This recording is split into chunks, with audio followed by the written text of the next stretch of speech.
Bienvenue à tous et à toutes, c'est Institutions en ligne sur Afrique Média. Ouvrons cette édition par la Côte d'Ivoire. À la une, sur le portail officiel du gouvernement de Côte d'Ivoire, 40e anniversaire de la BEAC. Le chef de l'État ivoirien invité à la célébration par son homologue Obiang-Nguema. Le président Alassane Dramane Ouattara a reçu en audience M. Ngonga Edjo Baltazar, ministre d'État à la présidence de la République de la Guinée équatoriale, chargé de l'intégration régionale. C'était le 19 novembre 2012. Au sorti de la rencontre, le ministre équato-guinéen a indiqué être porteur d'un message du président de la République de la Guinée équatoriale, son Excellence Obiang-Nguema Mbazogo, à son homologue ivoirien. Levant un pan de voile sur le contenu du message, M.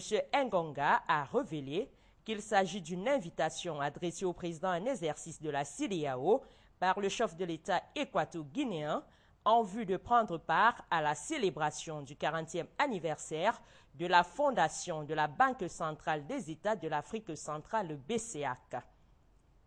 Sur le site national de la République du Congo, à la une CEMAC, les transports aériens seront assainis. Les ministres des Transports des pays de la Communauté économique et monétaire de l'Afrique centrale CEMAC et de Sao Tomé et Principe ont adopté le 17 novembre 2012 à Libreville au Gabon une série de mesures destinées à améliorer les performances de l'aviation civile. Congo enfin, les jeunes renforcent leurs capacités sur la sauvegarde du patrimoine de l'Afrique centrale. Environ 18 jeunes issus de la République du Congo, de la République centrafricaine et du Tchad prennent part du 19 au 23 novembre 2012 à Brazzaville au Forum sous-régional des jeunes pour la sauvegarde du patrimoine culturel et immatériel en Afrique centrale. Ce forum est organisé par l'Organisation des Nations Unies pour l'éducation, la santé et la culture UNESCO en partenariat avec le ministère de la Culture et des Arts. Plus de détails sur cette actualité et bien d'autres sur les actions du gouvernement congolais sont à lire en parcourant le site national d'information de la République congolaise. À la une sur le site officiel de la présidence de la République du Burkina Faso, le Burkina Faso reste un partenaire important de la Banque mondiale. Le président du Faso, son Excellence Blaise Compaoré, a reçu en audience le vice-président de la Banque mondiale pour la région Afrique, M. Mactar Diop. C'était le 17 novembre 2012 à Ouagadougou. À l'issue de la rencontre, Mactar Diop a déclaré que le Burkina Faso est un partenaire important de la Banque mondiale, un pays qui a réussi à mettre en place des politiques économiques qui ont permis d'instaurer une croissance soutenue au cours de ces dernières années, en dépit des conditions géographiques et climatiques défavorables. Burkina Faso toujours, Blaise Compaoré, invité à la 5e conférence internationale de Tokyo pour le développement de l'Afrique TICAD 5. M. Yoshifumi Okamura, directeur général pour les affaires africaines au ministère japonais des Affaires étrangères, s'est entretenu avec le président du Faso le 17 novembre 2012 au palais présidentiel à Ouagadougou. À sa sortie d'audience, le diplomate japonais a souligné qu'il était porteur d'un message au président Blaise Compaoré, l'invitant à la 5e conférence internationale de Tokyo pour le développement de l'Afrique TICAD 5, prévue pour juin 2013 à Yokohama, au Japon. Burkina Faso enfin, Bamako est dans une logique de dialogue pour sortir le Mali de la crise actuelle, déclare Cheikh Modibo Diarra à Ouagadougou.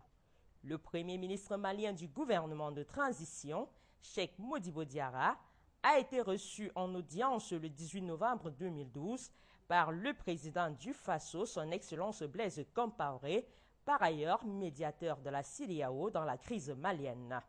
Pour plus de détails sur cette actualité et bien d'autres, rendez-vous sur le portail officiel de la présidence de la République du Faso. À la une sur le site officiel du gouvernement de la République de Guinée équatoriale, Cérémonie d'adieu au sculpteur Leandro Bomiosu. Les funérailles en l'honneur de l'artiste et sculpteur international équato-guinéen, dit le Picasso noir, décédé le 12 novembre 2012, ont commencé samedi 17 novembre à Malabo avec l'arrivée du président de la République, son Excellence Teodoro Obiang Bazogo, et la première dame du pays, Madame Constancia Mangue de Obiang, au Centre culturel équato-guinéen où son cercueil a été placé.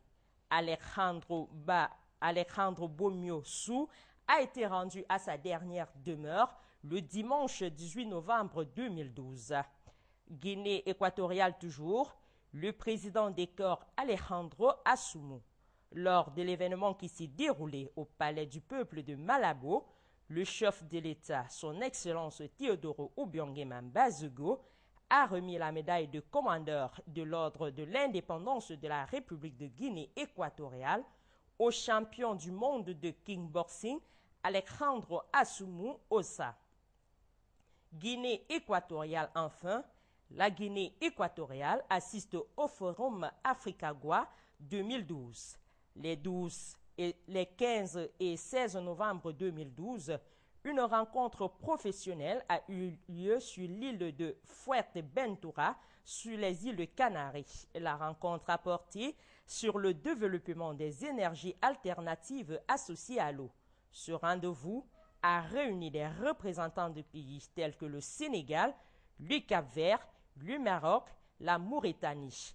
Le représentant de la Guinée équatoriale était Gregorio Boho Camo, président de la Chambre de commerce de Bokyo et des chambres consulaires d'Afrique centrale. Pour plus de détails sur cette actualité et bien d'autres sur les actions du gouvernement équato-guinéen, rendez-vous sur le site officiel de la présidence de la République de Guinée équatoriale. Sur le site officiel de la République du Togo enfin, Joseph Wess rend hommage aux soldats allemands. L'ambassadeur d'Allemagne au Togo, Joseph Wess, a déposé dimanche au cimetière allemand de Mango, à 540 km au nord de Lomé, une gerbe pour honorer la mémoire des officiers disparus entre 1896 et 1899. Plus de détails sur cette actualité et bien d'autres sur les actions du gouvernement togolais sont à lire intégralement en parcourant le site officiel d'information de la République togolaise. C'est tout pour institution en ligne de ce jour sur votre chaîne de télévision panafricaine Afrique Média, que vous pouvez d'ailleurs regarder en ligne sur www.afriquemedia.tv. Excellent suite de programmes sur votre chaîne. À bientôt.